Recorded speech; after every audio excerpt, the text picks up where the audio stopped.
नमस्कार दोस्तों, आप लोग को हमारे YouTube चैनल में स्वागत है। दोस्तों, आशा करती हूँ कि आप लोग स्वस्थ होंगे, मस्त होंगे, जहाँ भी होंगे ज़बरदस्त होंगे।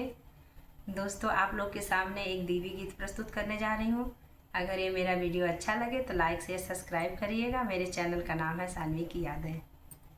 याद किए रहिएगा, सानवी की यादें, सानवी की यादें। मैया शेर पर सवार मन विभोर बाड़ू हो। मैया शेर पर सवार मन विभोर बाड़ू हो। तुहरा दर्शन खातिर अइनी कौने ओर बाड़ू हो। तुहरा दर्शन खातिर अइनी कौने ओर बाड़ू हो।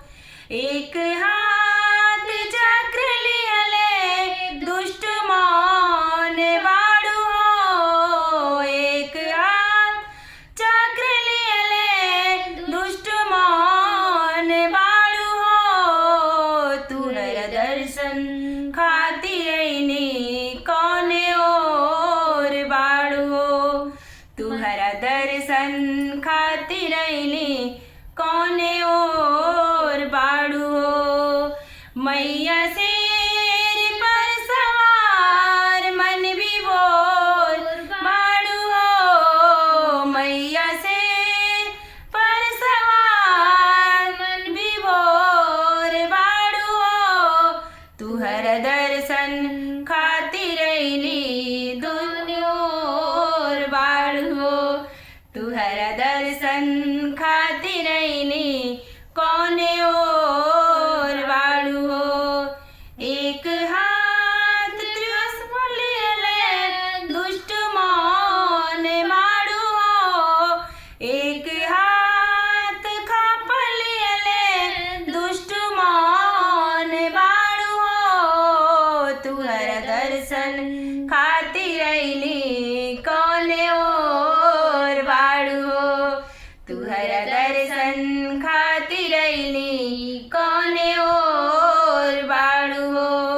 मैया शेर पर सवार मन विभोर बाड़ू हो। मैया शेर पर सवार मन विभोर बाड़ू हो। तुहरा दर्शन खातिर अइनी कौने ओर बाड़ू हो। तुहरा दर्शन खातिर अइनी कौने ओर बाड़ू हो।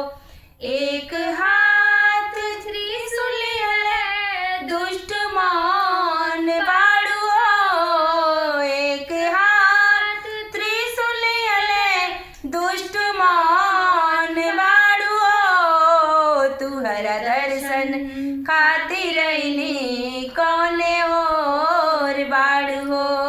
तुहरा दर्शन खातिर अइनी कौने ओर बाड़ू हो। मैया शेर पर सवार मन विभोर बाड़ू हो। मैया शेर पर सवार मन विभोर बाड़ू हो। तुहरा दर्शन खातिर अइनी कौने ओर बाड़ू हो। तुहरा दर्शन खातिर अइनी कौने ओर